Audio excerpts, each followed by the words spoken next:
Good morning, everyone. I woke up today with some inspiration to make just a quick recording about. Oh, look at my eyebrow here. I'll make a quick recording about kind of some inspiration for body awareness. And I was kind of connecting some information from traditional Chinese medicine and face reading with the polyvagal theory. So I was just wanting to share a quick little something for you to consider as you are practicing your body awareness.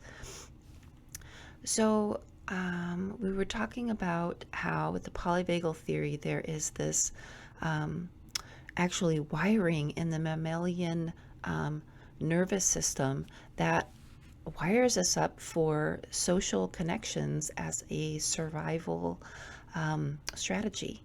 And part of this survival strategy means that our bodies are actually wired to have this ability of neuroception to detect safety or danger in the environment, not only with regards to things like disasters or situations, but specifically with regards to other people and other mammals too, to be able to detect qualities, particularly around the eyes, that are going to indicate clues about how activated the other body is, and to help us to determine, is there actually a threat in the environment? Maybe this other person is actually a threat, or maybe this other person is actually detecting something in the broader environment that is a threat.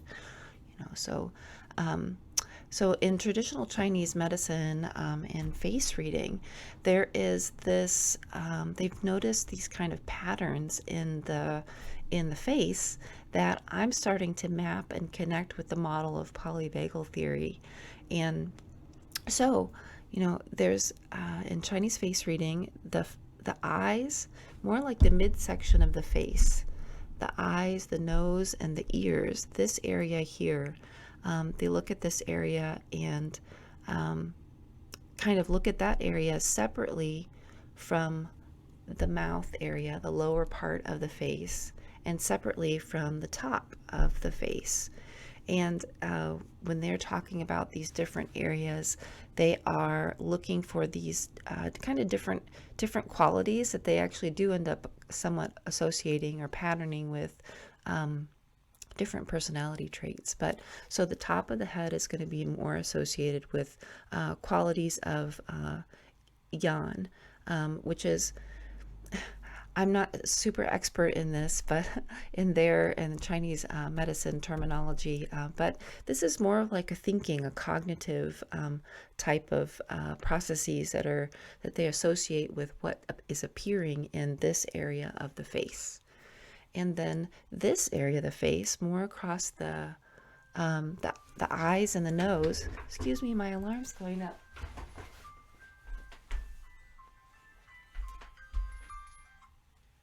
Time to wake up.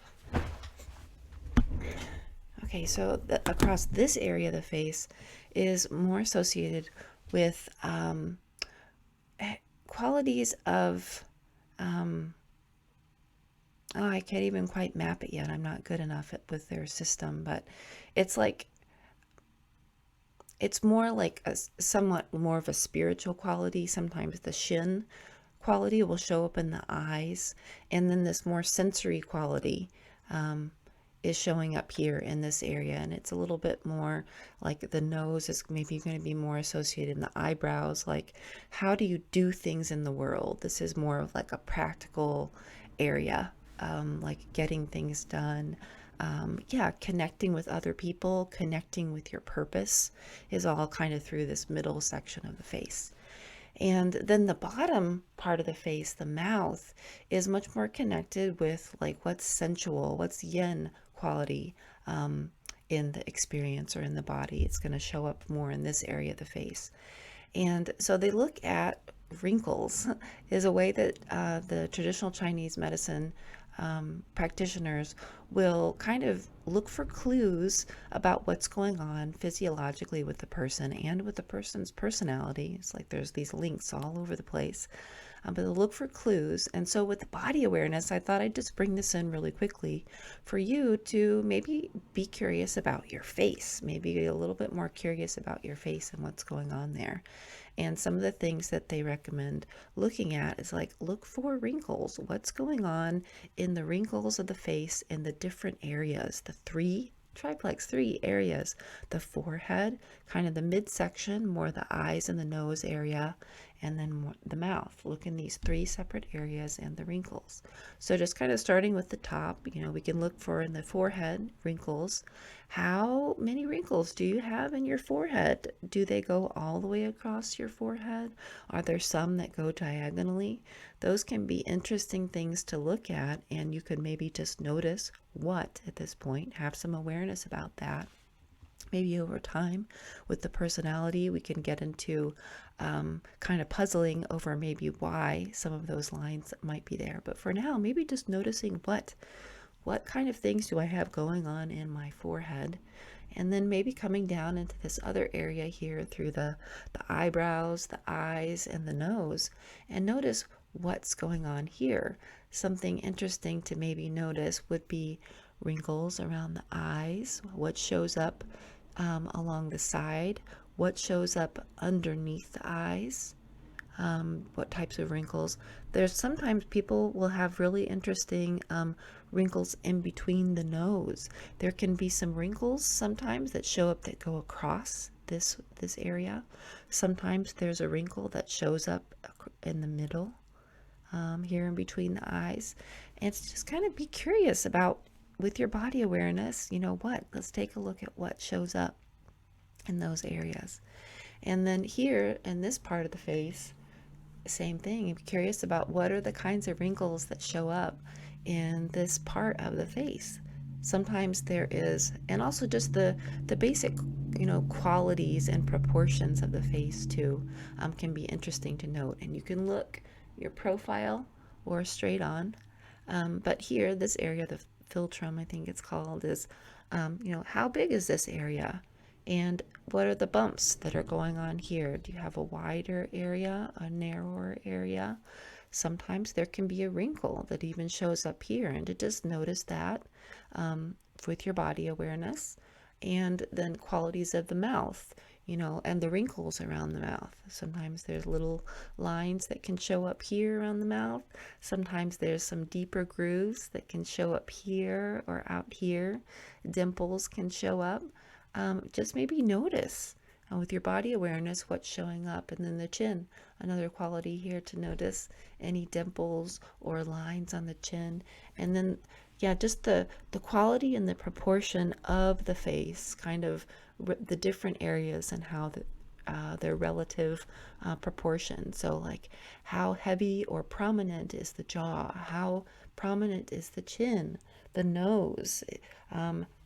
The width of the nose, the overall kind of projection or roundedness of the forehead, and the brow line. How prominent does the brow seem? And just to notice that with your body awareness, this can be an interesting exercise to take note of.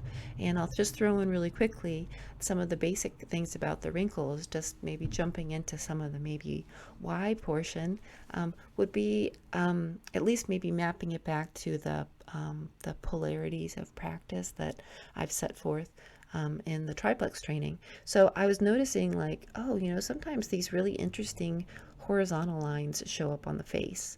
And I'm thinking about the polarity of left and right.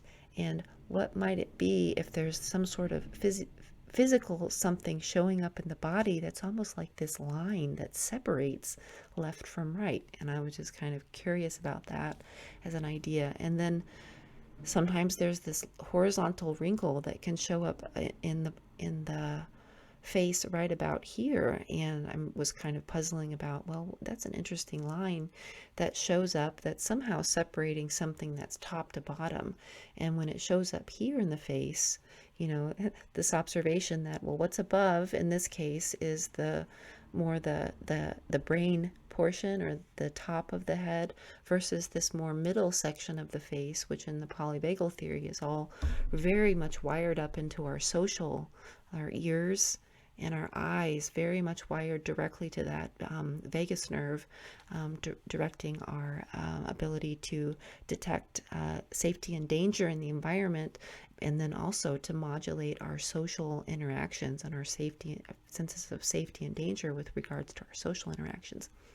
So that line there, yeah, is this some sort of a separation or some sort of an indicating some sort of yeah, just like some sort of a gap or a space or a block between the brain and more of the heart area. You know, this area in here, the vagus nerve, so intimately wired in to the heart and the social connecting area. Of course, the vagus nerve is connected to to the guts as well, to our core, and so this section of the face, being wired more to the core, seems like the mouth, the digestive system, the yin, the sensory, the sensing quality, the fear qualities can show up maybe in some of the lines in this area. But how interesting that occasionally there's a deep line that can show up in people's faces right across this area of their face, and wondering, me now, whether there is whether that is some sort of an indication of some sort of a separation or a block between a person's ability to have more fluidity moving between that area of their experience, the more feeling yin quality, the sensory quality, moving that into the more heart space or up into the more brain head cognitive space. So this is just something that I was thinking about this morning that you might puzzle about or just be curious about, just noticing what do you see in your face.